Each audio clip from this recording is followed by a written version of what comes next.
함께 보실 하나님의 말씀은 사무엘하 18장 18절 말씀입니다.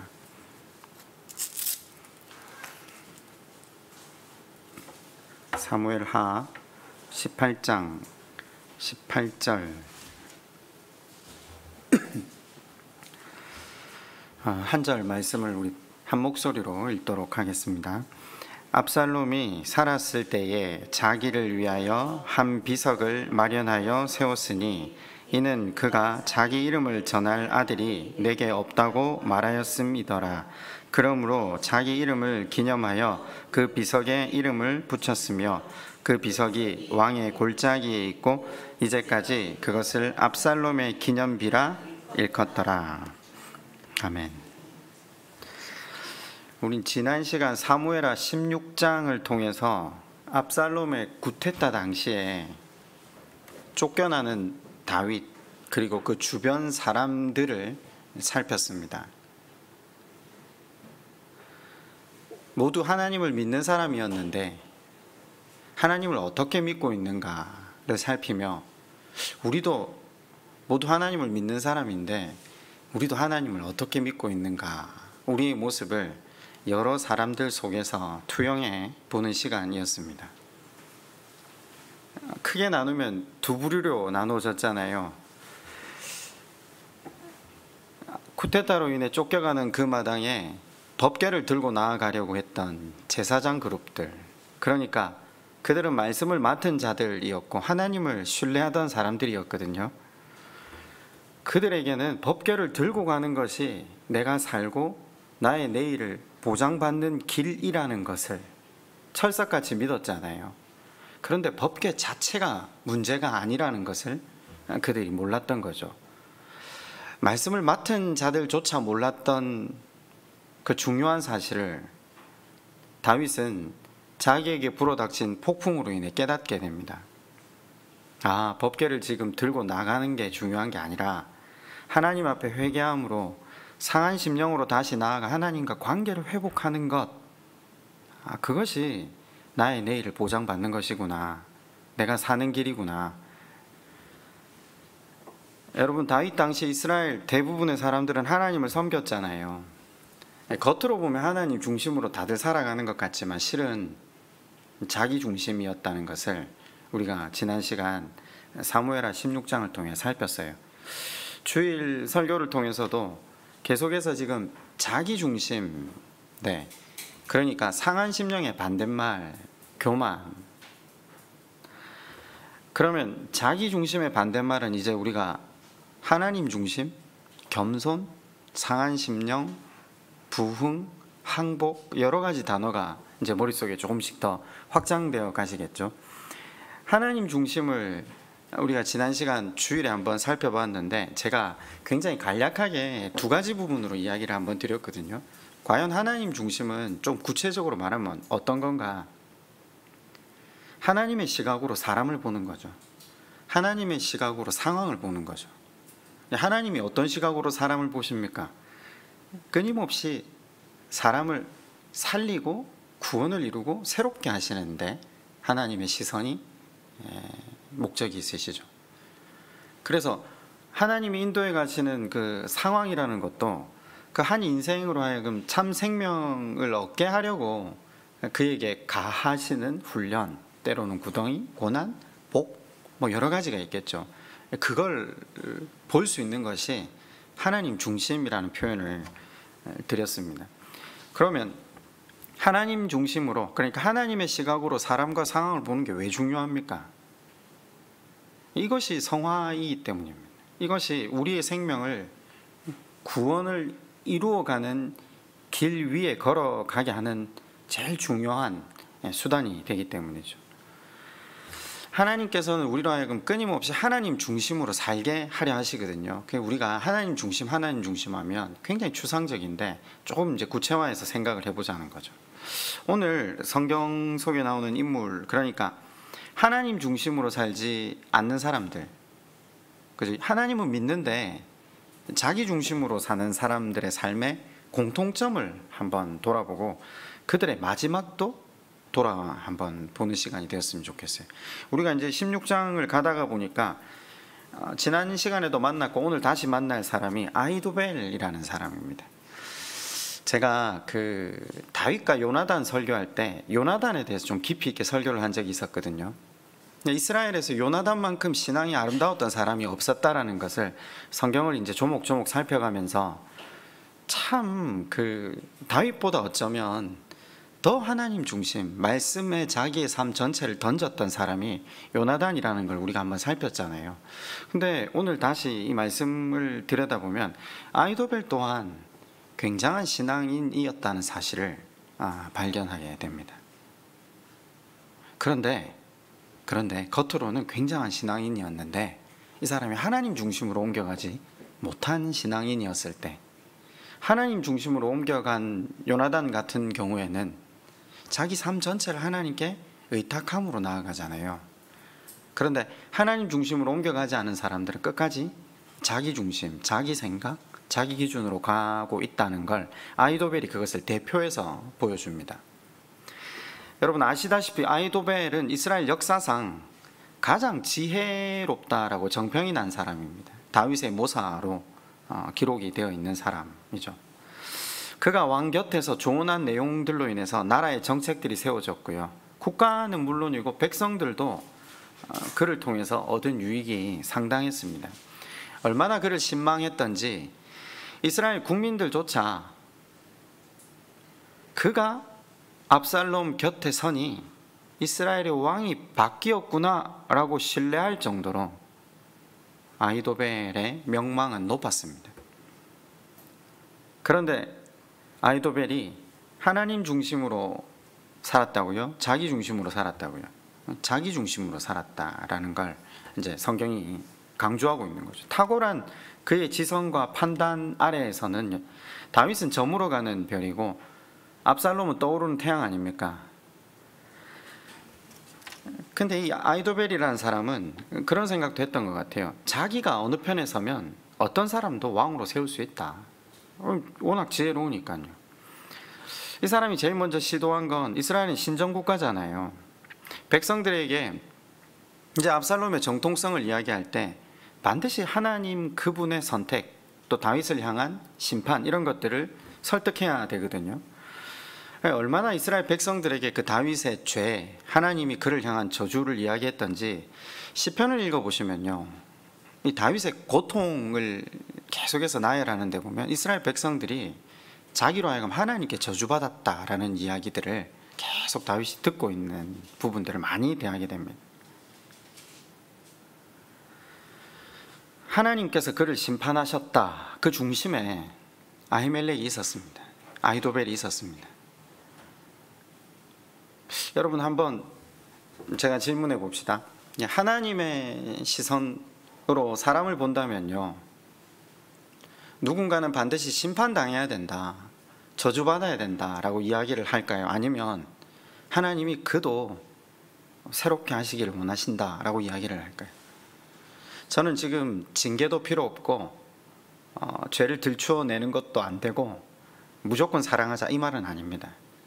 기독교는 반드시 그에 따른 징계가 있고 우리가 그전에 그걸 배웠기 때문에 그건 이제 뛰어넘어서 하나님은 그들을 징계하시는 중에도 목적이 그들을 바로 세움입니다.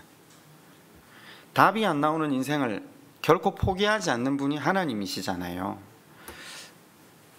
지금 창세기를 읽고 계시죠. 우리 교회 교인들이 지금 일독을 시작했는데 많은 분들이 이렇게 쭉 질문을 해오시다. 옛날에는 그런 질문 참 많이 받았거든요. 처음에 제가 설교했을 때 왜 가인이 회개한 거냐, 왜 아담이 회개한 거냐. 옛날엔 그걸 증명해 드린다고 고생을 되게 했는데 시간이 지나가면서 히스기야는 그게 어디 하나님 앞에서 살 삶입니까? 삼손은요, 입다는요, 기드온은요. 가만히 들여다보면 이 사람들은 구원의 구자도 언급할 만큼 그의 수혜칠 가지가 없는 사람들입니다. 성경을 읽고 나면 왜 이 사람이 구원을 받아야 돼? 이런 질문밖에 안 남을 정도로 성경은 아주 그걸 세세하게 적어둡니다.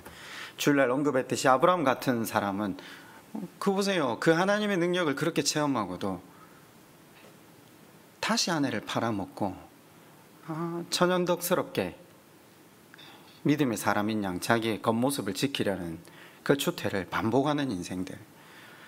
성경의 주인공이 누굽니까? 하나님이십니다. 그들이 잘해서 온전히 회개해서 그들이 하나님을 온전히 바라봐서가 아니라 그 모든 것을 그럴 수밖에 없는 상황을 다시 만드시고 당신을 바라보게 하시고 바라보는 것만으로도 됐다 쳐주시고 회개했다 다시 그 삶을 새롭게 하시길 원하시는 아버지의 마음, 이걸 보지 못하는 한은 성경은 전부 다 아브라함이 잘해서 다윗이 잘해서 모세가 잘해서 그래 우리도 잘해야 된다. 아니요. 그게 결국은 하나님 중심으로 옮겨가지 못한 수없이 많은 사람들이 걸어가고 있는 아이도벨이 걸어가고 있는 그 길을 가는 거죠.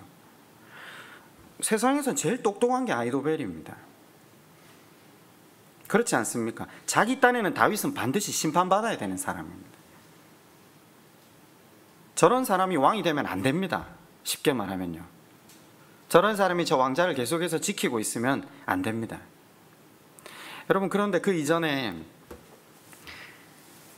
성경을 살펴보면 아이도벨과 다윗의 관계가 얼마나 깊었던지를 성경이 증거해 주는데 시편 55편에 그 이야기가 잘 나오는데 가시지는 말고 그냥 제가 읽어 드릴게요. 시편 55편 13절에 보면 아이도벨에 대해서 이렇게 표현을 합니다. 나의 동류요, 나의 동무요, 나의 가까운 친구로다. 히브리어로 같은 단어를 잘 반복 안 하거든요. 이 사람들은 그 법칙이 있어서 말을 바꾸는데 다윗은 의도적으로 얼마나 나하고 가까웠는지 동류, 동무, 가까운 친구, 아니 깊은 관계다. 세 가지 다 단어가 세상에서 친구를 지칭할 때가 아니라 영적으로 믿음 안에서 친구였다라는 것을 히브리어가 나타내고 있습니다. 그러면서 55장 55편 14절에는 아예 이렇게 기록을 해둡니다. 우리가 같이 재미있게 의논하며 무리와 함께하여 하나님의 집안에서 다녔도다. 이 무슨 말이냐? 예배드렸다. 거룩한 곳에서 하나님 말씀으로 교제했다. 이 말이 됩니다. 하나님을 함께 섬기고 얼마나 절친한 관계 속에서 애정을 지니고 교제를 했던 사람. 그 나의 동류라는 단어가 이 히브리어로 케르키라는 단어인데 이 단어가 굉장히 의미가 있습니다. 자신과 동일한 가치를 지닌 자, 왕을 가르치는 자, 자신의 분신. 그러니까 요나단을 향해서 썼던 표현을 보다 극상으로 아이도벨을 지칭합니다. 자기를 가르치는 자. 그러니까 자기에게 충고를 할 수 있는 모사를 지칭할 때 그 표현을 반복적으로 3번이나 할 때 두 사람이 하나님 앞에서 서로에 대한 신뢰가 얼마나 컸던지를 짐작해 할 수 있는 대목이죠. 가만히 좀 들여다봤거든요. 왜 관계가 부서졌을까? 물론 사람과 사람의 관계가 저는 유리그릇만큼 약하다고 생각합니다. 정말 사람과 사람과의 관계가 하나님이 울타리가 되어주시지 않으면 지속이 된다는 게 불가능하다고 저는 생각합니다. 여러분은 어떠신지 모르겠지만 사람은 말 한마디로 수십 년 관계가 깨트려지는 존재들입니다. 정말 하나님의 시선으로 하나님 중심으로 살지 못하면 사람을 안고 간다는 게 불가능한 존재들이 사람입니다. 아이도벨이 하나님 중심이었다면 다윗을 끌어안았을 것입니다. 그러나 아이도벨이 하나님 중심으로 못 갔거든요. 아시다시피 아이도벨은 밧세바의 할아버지입니다. 엘리암의 부친이 되거든요. 성경이 그걸 이제 가르치는데, 근데 이 후에 다윗이 밧세바를 대하는 방식에 대한 분노, 원망 이런 것들이 떠오릅니다. 우리는 마치 꼭 다윗이 밧세바를 굉장히 잘 대해줬을 것으로 생각하시죠? 아닙니다. 그렇지 않습니다. 나중에 열왕기서를 보면 다윗의 행동이 마치 유다의 배신처럼 다말에게 한 것처럼 온전하지 못합니다.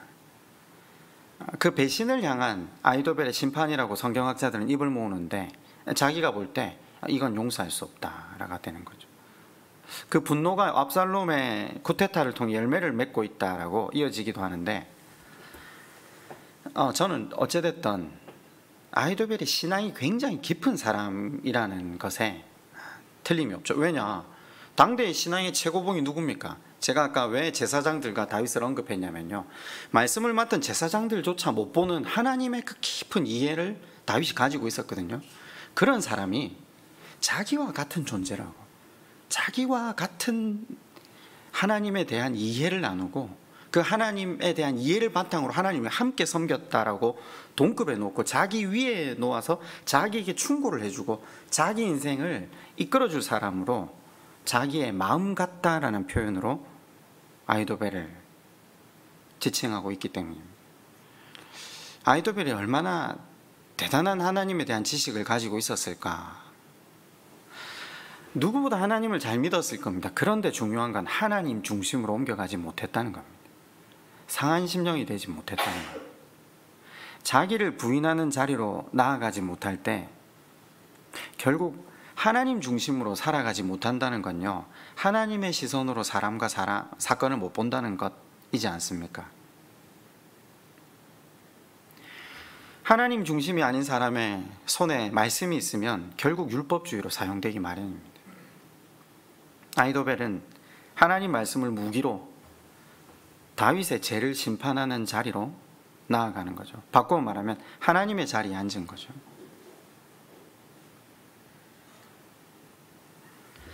인생이 하나님 자리에 앉을 때 공통적으로 드러나는 문제가 무엇인지 아십니까? 관계가 깨어지는 겁니다. 하나님이 정해두신 기준을 넘어섰을 때 관계가 깨어집니다. 그렇게 깊고 서로를 신뢰했던 두 사람의 관계가 깨어집니다. 다윗은 깊은 상처를 받게 되고 시편 55편을 보면 그 다윗이 얼마나 그 상처가 깊었던가 아히도벨을 향한 원망과 분노의 말을 쏟아내고 있기도 합니다. 여러분, 하나님 중심으로 가지 못하고 자기 중심으로 가는 사람들의 결국 끝은 어딘지 아십니까? 하나님이 우리 기대를 채우지 못한다라고 생각을 하면요, 하나님마저 배신하는 자리로 갑니다. 결국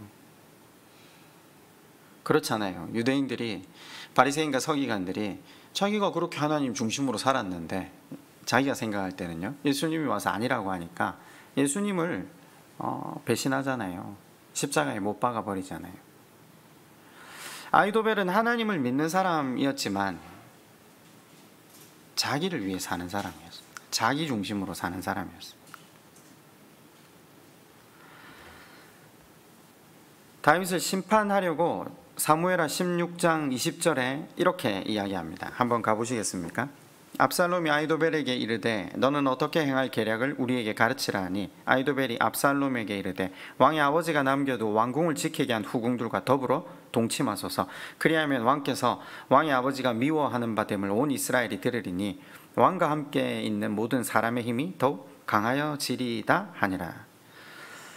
왕궁 옥상에다가 텐트를 치고 거기 아버지 후궁들과 동침해라. 참 우리가 생각할 때는 정말 사람보다 못한 행동이다라고 생각을 할지 모르겠지만 옛날 왕들은 그 전대 왕들의 왕비나 후궁들을 취함으로써 자기의 왕권을 공고히 했지 않습니까? 그러면서 17장 1절에 아히도벨이 다시 한번 조언을 합니다. 이제 내가 사람 12,000명을 택하게 하소서. 오늘 밤에 내가 일어나서 다윗의 뒤를 추격하여 그가 고나고 힘이 빠졌을 때 기습하여 그를 무섭게 하면 치겠다는 거죠. 그와 함께 있는 모든 백성이 도망하리니 내가 다윗 왕만 쳐 죽이고 모든 백성이 당신께 돌아오게 하리니 모든 사람이 돌아오기는 왕이 찾는 이 사람에게 달렸습니다. 그리하면 모든 백성이 평안하리이다 하니 압살롬과 이스라엘 장로들이 다 그 말을 옳게 여기더라. 당신은 후궁과 즐겨라 이겁니다. 당신은 낮에 당신의 온 힘을 만방에 과시해라. 나는 밤에 당신이 나한테 12,000명 군사만 허락해주면 당신이 손댈 일 없이 내가 이거 깨끗하게 다 처리하겠다. 이 사실 여러분 거부할 이유가 없는 제안입니다. 그죠? 만약에 압살롬이 이 이야기를 듣고 군대 12,000명을 주었으면 그날 다윗의 인생은 끝났을지도 모르겠습니다. 17장 4절에 그렇잖아요. 압살롬과 이스라엘 장로들이 다 그 말을 옳게 여기더라. 사람의 말이 맞는 것 같아요. 그런데 하나님이 역사하시면 어떻게 됩니까? 5절입니다. 압살롬이 이르되 아렉 사람 후세도 부르라. 우리가 이제 그의 말도 듣자 하니라. 하나님이 개입하시는 거죠. 모두가 압살롬의 말을 듣고 그 말의 탁월함을 인정했는데 갑자기 후세의 생각이 난 겁니다. 후세는 아시다시피 아이도벨과 정반대의 이야기를 합니다. 뭐라고 하는지, 아버지가 당대의 명장 중에 명장 아닙니까? 지금 태가간다 할지라도 분명히 급습을 대비해서 추격자들 따라올 걸 대비해서 매복시켜 놨을 겁니다. 그런데 우리의 군대가 쫓아가다가 습격이라도 당해서 지게 된다면, 전쟁은 기싸움인데 이 기싸움에서 우리가 처음부터 지고 들어간다면 안 됩니다. 한꺼번에 온 나라의 이스라엘 군대 전체를 다 모아서 한 번에 밀어도 충분히 우리가 이깁니다. 후세가 왜 그렇게 이야기했습니까? 다윗이 지금 화급하거든요. 시간을 벌어주기 위해서 이야기한 거죠. 그런데 압살롬이 후세의 의견을 따릅니다. 17장 23절을 한번 보시겠습니까? 아이도벨이 자기 계략이 시행되지 못함을 보고 나귀의 안장을 지우고 일어나 고향으로 돌아가 자기 집에 이르러 집을 정리하고 스스로 목매어 죽음에 그의 조상의 묘에 장사되니라. 아이도벨이라는 사람이 얼마나 탁월한지, 자기 계책이 딱 받아들여지지 않을 그 순간, 압살롬 인생 끝났구나, 다윗은 못 이긴다, 다시 다윗이 돌아올 거다, 다윗이 돌아와서 능지처참을 당할 바에는 지금 목숨을 스스로 끊자. 여러분, 이렇게 머리 좋은 사람이요, 제일 처음에 압살롬이 구테타를 일으키고 자기가 왕이 된다, 자기 편에 서라 했을 때 만약에 그때 노했다면요, 설령 죽었다 할지라도 같은 죽음이잖아요. 압살롬에 의해서 훨씬 명예로운 죽음이 됐을 거예요. 똑같이 죽는데 지금은 처참하게 죽습니다. 우리의 생각이 남보다 뛰어나면 뛰어날수록, 우리의 머리가 더 남보다 지혜로우면 지혜로울수록, 여러분, 하나님의 시선으로 사람과 상황을 보지 않으면요, 우리의 지혜 때문에 우리 인생의 말로가 비참해질 수 있다라는 것을 아이도벨이 우리에게 가르쳐 주는 겁니다. 성경에 나오는 모든 사람들이 자기 지혜를 의지해서 나아가는 그 마지막이 한결같다는 사실을 혹시 아십니까? 제 아무리 똑똑해도, 세상에서 가장 뛰어나도 하나님이 울타리가 되어 주시지 않으면 인생은 소망이 없다라는 것을 성경은 반복적으로 보여주고 있습니다. 상황이 끝나지도 않았는데, 그죠? 이미 끝났다는 걸 읽어내고 자기 스스로 자기 인생을 정리할 정도로 똑똑한 사람 아닙니까? 여러분, 혹시 남보다 더 뛰어난 것들을 하나님으로부터 물려받으신 게 있으십니까? 성실함, 정직함, 외모, 말솜씨, 탁월한 일처리, 사람과의 관계. 여러분, 아무리 탁월한 능력을 가지고 있다 해도 하나님 중심으로 옮겨가지 못하고 자기 중심으로 사는 한 결국 그 인생 말로가 어디로 갈 수밖에 없다는 것을 성경은 계속해서 우리에게 비추어 줍니다. 자기 중심, 하나님 중심. 여러분, 이런 생각 안 드세요? 사람들이 그런 말 하잖아요. 하나님 중심으로 살아가는 사람들이 예수쟁이라고 하는데, 예수쟁이들 보면 나약하다, 주체성이 없다, 이런 표현을 쓰는데, 실제로 가만히 생각해 보면요, 자기 중심인 사람의 특징은 뭔가 더 자주적이고 주체적이고 능동적인 삶을 사는 것 같지만, 그 자기 지혜를 의지하는 것이, 그 지혜의 근원이 어디죠? 사람들의 생각이고 사람들의 말이잖아요. 자기 생각, 자기 지혜잖아요, 결국. 그죠?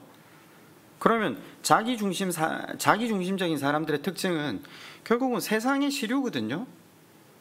오늘 부동산 투자하고, 오늘 주식 투자하고, 오늘 비트코인이고, 그죠? 오늘 돈이 되고, 오늘 내일이 안정이 된다는 곳에 그거 다 매달리잖아요. 주체적으로, 능동적으로. 그 예수 믿는 사람은 다 바보라고 하잖아요, 따지고 보면. 아니죠. 반대로 하나님 중심의 사람들이 믿는 것은 뭡니까? 말씀이죠. 그걸 우리가 진리라고 하는데, 진리하고 사람들의 말하고 차이가 뭐냐? 말 그대로 수천 년이 지나도 변하지 않는 동일한 말씀이 진리고요.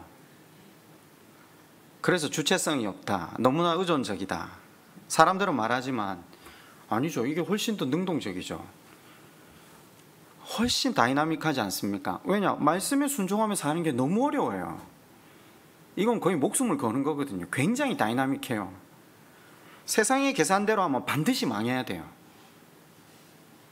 근데 세상의 계산대로 가는 사람은 반드시 망하고, 하나님 말씀 붙든 사람들은 늘 영화롭게 되는 것이 성경의 이야기거든요.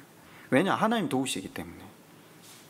사람의 지혜가 어떻게 천지를 지으신 하나님의 생각보다 높을 수 있겠습니까? 하나님 중심이라는 것은 굉장히 단순합니다. 불변하는 그분의 말씀을 붙들고 가는 겁니다.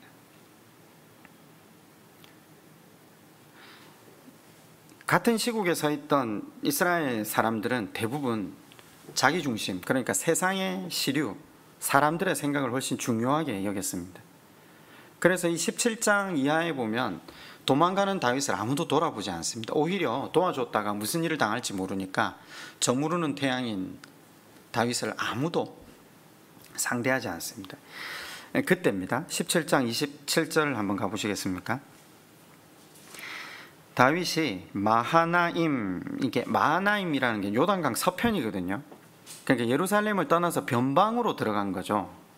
어떤 의미에서는 다윗이 재기불능한 상태로 접어들었다 보셔도 되는데, 마하나임에 이르렀을 때에 암몬 족속에게 속한 랍바 사람 나하스의 아들 소비와 로데발 사람 암미엘의 아들 마겔과 로글렘 길르앗 사람 바르실레가, 여러분 요단 서편에 누가 있었습니까? 기억나십니까? 두 지파 반이 그쪽에 머물러 섰잖아요. 사실 이스라엘 변방으로 취급받았던 이 사람들 속에서 지금 본문에 3명의 이름이 떠오릅니다. 그러면서 이 사람들이 한 일이 뭐냐? 침상과 대야와 질그릇과 밀과 보리와 밀가루와 볶은 곡식과 콩과 팥과 볶은 녹두와 꿀과 버터와 양과 치즈를 가져다가 다윗과 그와 함께한 백성에게 먹게 하였으니, 이는 그들 생각에 백성이 들에서 시장하고 고나고 목마르겠다 함이더라. 인생이 끝난 한 인생에게 바르실레와 함께 몇 사람이 물건을 가져다 줍니다. 다윗이 도망을 가는데 사실 16장 17장 살펴보면 아무도 가까이 안 하거든요. 그럼 잠잘 데가 없어요. 땅에 자야 되거든요. 침상, 세수는 어찌합니까? 세수대야도 없는데 세수대야. 세상의 계산이 밝은 사람은 다윗이 지나가는데 아무도 손 안 댑니다. 괜히 인생 내리막에 있는 저 사람한테 호의를 베풀었다가 화를 당한다. 근데 알면서 바르실레와 함께한 사람들은 그에 필요한 것을 가져다 주고 있습니다.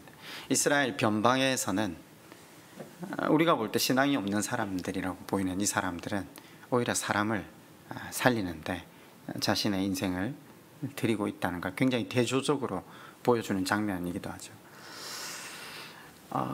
여기 안에서 더 이상 깊이 살펴보지 않고 18장에 보면 이제 다윗의 군대와 압살롬의 군대가 격전을 벌립니다. 18장 6절로 한번 가보실래요? 이에 백성이, 이렇게 되어 있는 건요, 다윗 군대를 지칭하고요, 이스라엘을 치러 할 때 이스라엘은 정규군 압살롬 군대를 이야기하는 겁니다. 들로 나가서 에브라임 수풀에서 싸우더니 거기서 이스라엘 백성이 다윗의 부하들에게 패하매, 그날 그곳에서 전사자가 많아 2만 명에 이르렀고 그 땅에서 사면으로 퍼져 싸웠으므로 그날의 수풀에서 죽은 자가 칼에 죽은 자보다 많았더라. 상식적으로 생각하면 다윗 군대가 패배해야 되거든요. 대패해야 됩니다. 왜냐? 월등하게 수가 압살롬 군이 많거든요. 전국의 모든 군대를 다 소집해서 온 것이거든요. 그런데 그날 칼에 맞아 죽은 사람만 2만 명이고 칼에 맞지 않은데 수풀에서 도망하다 죽은 사람이 훨씬 많았다. 하나님께서 개입하신 거죠. 압살롬 군이 전멸을 거의 당한 겁니다. 압살롬, 그러니까 아까는 아이도벨을 이야기했는데 자기를 위해 산 사람의 대표 주자가 압살롬입니다. 18장 9절에 보시면 압살롬이 다윗의 부하들과 마주하니라. 압살롬이 노새를 탔는데 그 노새가 큰 상수리나무 번성한 가지 아래로 지날 때 압살롬의 머리가 그 상수리나무에 걸림에 그가 공중에 달리고 그가 탔던 노새는 그 땅과 공중 사이로 빠져나간지라. 우리로 치면 상투 있잖아요. 상투 그 굵게 따놓은 거기가 나뭇가지가 툭 통과해가지고 공중에 대롱대롱 매달렸다, 이렇게 생각하시면 됩니다. 성경이 누군가의 죽음을 이렇게 상세하게 기록하지 않거든요. 의도가 있다는 거죠. 왜? 압살롬에게 있어서 가장 자랑거리가 뭔가? 머리카락이다. 아히도벨에게 있어서 가장 자랑거리가 뭔가? 지혜다. 이스라엘에서 가장 길고 숱이 많은 사람, 가장 준수하게 생겼던 사람이 압살롬이라고 성경이 기록한 적이 있습니다. 그런데 그 자랑거리, 그것이 상수리 나무에 걸려서 지금 도관에 든 지가 되었단 말이죠. 여러분, 하나님 중심으로 살지 않고 자기 중심으로 살아가는 사람에게 자기의 자랑거리가 결국에 화근이 된다라는 것을 성경이 우리에게 보여주고 있는 거죠. 하나님께서 우리에게 주신 재능들은 선한 겁니다. 그게 나쁜 게 아닙니다. 전 지금 우리에게 주신 그 달란트, 은사들이 안 좋은 것이라고 이야기하려고 하는 게 절대 아닙니다. 그게 우리의 삶을 얼마나 풍성하게 하는지 모릅니다. 그러나 우리의 시선이 하나님 중심으로 계속해서 옮겨가지 못할 때 결국은 우리와 하나님 관계를 풍성하게 하고 사람들과의 관계를 풍성하게 하게 하시려고 주신 복이 우리의 발목을 잡을 수 있다는 거죠. 한번 수요 성경 공부에 참여하고 계신 여러분들에게 질문을 하나 해봅시다. 한번 스스로 마음에 한번 대답해 보세요. 여러분의 가장 자랑거리가 뭡니까?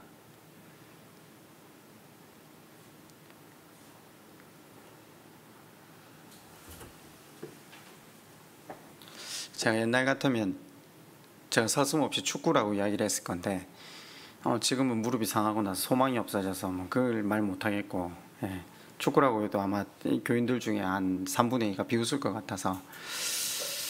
여러분, 그럼 저는 지금 설교를 주업으로 사는 사람이니까 한번 생각해 보세요. 제가 만약에 설교를 자랑거리로 삼을 수 있어요? 그런데 하나님께서 주신 하나님을 높이는 일이지만 이 일조차 하나님 중심으로 옮겨가지 않고 내 중심으로 사용되면요, 그것도 독이 될 수 있다는 것. 하나님이 우리에게 자랑거리로 우리의 삶을 풍성하고 먹고 마시고 누릴 수 있는 모든 삶을 영위할 수 있게끔 주신 그 은사가 하나님 중심으로 옮겨가지 못하고 나만을 위해 사용될 때 얼마나 큰 화로 다시 돌아오게 된다는 것을, 여러분, 주신 은사는 하나님을 위해, 타인을 위해서 쓸 때 나와 하나님을 빛나게 한다라는 것을 보셔야 합니다. 자랑거리가 하나님을 위한 자랑거리가 되지 않으면 아히도벨처럼, 압살롬처럼 우리의 마지막도 이러할 수 있다라는 거죠. 그것 때문에 지금 걸렸을 때 어떤 일이 압살롬을 기다리고 있습니까? 18장 14절입니다. 요압이 이르되 나는 너와 같이 지체할 수 없다 하고, 그러니까 이제 압살롬의 머리가 나뭇가지에 걸렸다 소식을 딱 듣자마자 손에 작은 창 셋을 가지고 가서 상수리 나무 가운데서 아직 살아있는 압살롬의 심장을 찌르니 요압의 무기를 든 청년 10명이 압살롬을 에워싸고 쳐 죽이니라. 이 압살롬의 인생의 마지막 순간을 성경이 굉장히 세세하게 전하고 있습니다. 굳이 이렇게까지 다 기록을 하지 않아도 좋을 텐데,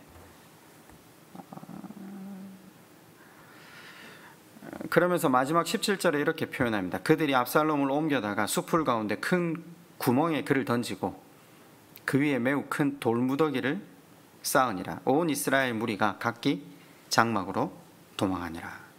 죽이는 것으로 끝나지도 않아요. 그죠? 시체를 구덩이에 던지고 장례를 치러주고 이런 문제가 아니라 돌무더기를 쌓아버리는 거죠.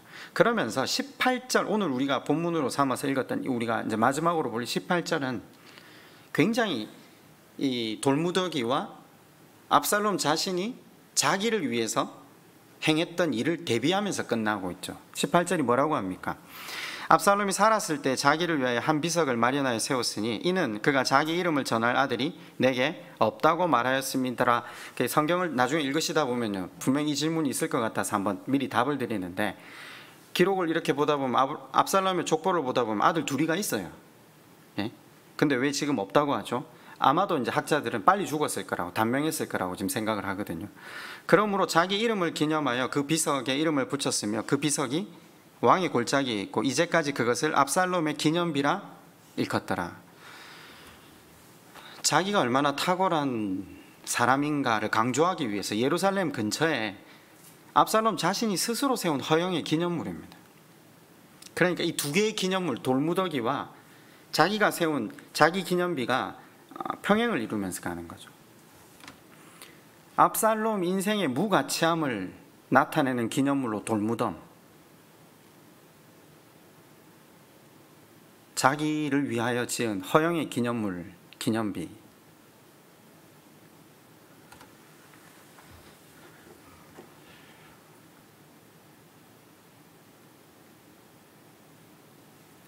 우리가 간혹 수련회를 가면 그런 프로그램들을 한 번씩 하잖아요. 죽고 나면 비석에 뭐라고 쓰여지길 원하냐고. 이제 시간이 좀 흐르면서 옛날에는 사람들이 나를 어떻게 평가하고 판단해서 글을 적어주는가, 그게 굉장히 중요했는데 조금씩 나이가 들어갈수록 하나님은 나에 대해서 말을 한마디 적으라면 뭐라고 기록하실까? 내가 하나님 앞에서 쌓은 기념물은 도대체 뭐고 나는 죽고 난 뒤에 어떤 취급을 받을까? 이렇게 생각하면 정말 마음이 편안치 못하죠. 내가 지금 할 수 있는 것이라고는 내게 주신 은사를 가지고 타인을 위하여, 또 하나님을 위해서 하나님의 방법으로, 하나님의 시선으로 그 문제들을 풀어가기를 애쓰는 것 이외에는 답이 없구나. 여러분, 결국 모든 수단 방법을 강구하지 않고 하나님 바라보며 하나님 앞에 상한 심령이 되었던 다윗은 다시 돌아옵니다. 거기까지만 한번 보시겠습니까? 사무엘하 19장 15절입니다. 왕이 돌아와 요단에 이르매. 이제 예루살렘을 들어가려면 어디로 들어가냐면 길갈이거든요. 밑에 보시면 유다 족속이 왕을 맞아 요단을 건너가게 하려고 길갈로 오니라. 여러분, 길갈은 우리가 여호수아서를 배워서 아시듯이 모세가 이스라엘 백성들을 데리고 가나안 땅 초입에 머물렀을 때 그곳이 길갈이라고 했잖아요. 길갈의 뜻이 무엇이었습니까? 굴러간다. 수치가 굴러간다. 길갈. 다시 길갈 하시는 겁니다. 다윗의 수치가 굴러가는 겁니다. 없어지는 겁니다. 하나님과 바른 관계를 맺을 때 다시 인생이 수치를 당해서 소망이 없는 듯 하지만 결국 하나님께서 그 수치를 물리쳐 주셔서 다시 예루살렘으로 귀환하게 하시는 거죠. 하나님 중심으로 가는 것에 대해서 크게 큰 보폭을 띄어서 되어져야 하는 나까지 가야 된다, 이게 아니라 우리가 하나님과 바른 관계를 맺어가면서 걸어가면 됩니다. 하나님과 바른 관계를 맺는 게 뭡니까? 기도하는 거죠. 하나님 뜻을 알기 위해서 말씀을 읽고, 오늘 이 밤에 다시 기도의 자리에 나오신 시냇가 교우 여러분, 이 저녁에 피곤한 몸을 이끌고 다시 하나님 앞에 나와 기도한다는 것 자체만으로 실은 우리 중심에서 우리 중심으로 살지 않겠습니다 라는 우리의 고백 아닙니까? 저는 그렇게 생각합니다. 저는 주일 예배 나오는 것도 그렇고 중간에 3일째 되는 날 다시 하나님 앞에 나오는 이유도 되게 단순합니다. 그럼 하나님이 우리한테 무슨 큰 좀 메리트 주셔야죠. 왜? 기도하는 자에게 은혜가 있잖아요. 기도한다는 건 내가 하나님 앞에 하나님 내 중심으로 살지 않겠습니다, 하나님 도우심으로 살겠습니다, 고백이잖아요. 하나님 앞에 간구함으로 나아가는 우리에게 하나님께서는 우리로 하여금 하나님 중심으로 살아갈 수 있도록 더 큰 은혜를 베풀어 주실 겁니다. 오늘도 우리에게 그 은혜 베풀어 주실 하나님을 기대하면서 함께 기도하시겠습니까? 오늘도 한 가지 기도 제목을 드리겠습니다. 쭉 이어서 그냥 기도하시고 또 각자 가지고 나온 기도 제목 가지고 기도하실 때 여러분 하나만 좀 기억하면서 기도했으면 좋겠습니다. 우리보다 하나님이 우리를 더 하나님 중심으로 살게 하시려고 애쓰십니다. 그렇잖아요. 아브라함 한 명 살펴보면 그 긴 인생을 또 기다리고 또 참으시고 그죠? 또 안으시고 넌 정말 아니다라고 몇 번이라고 말씀하실 수 있는 그 순간도 그 말씀 한마디 안으시고 데리고 가시면서 하나님 중심으로 살게 하시려 하는데 매주 하나님 앞에 나와서 저는 하나님 아니면 소망이 없습니다. 왜 하나님께서 우리 삶 가운데 일하시지 않겠습니까? 어떻게 하나님이 우리를 기뻐하시지 않겠습니까? 우리가 무슨 성공하게 해달라, 돈 많이 벌게 해달라, 여기 나와서 기도하는 것도 아니고 하나님 중심으로 살게 해달라고, 하나님 더 깊이 알게 해달라고 하나님 반드시 들어주실 겁니다. 우리 밤에 다시 그렇게 기도하실 때 하나님 중심으로 살게 해달라고 먼저 그 나라와 그 의를 구하며 나아가는 기도의 자리가 되었으면 좋겠습니다. 함께 기도하겠습니다.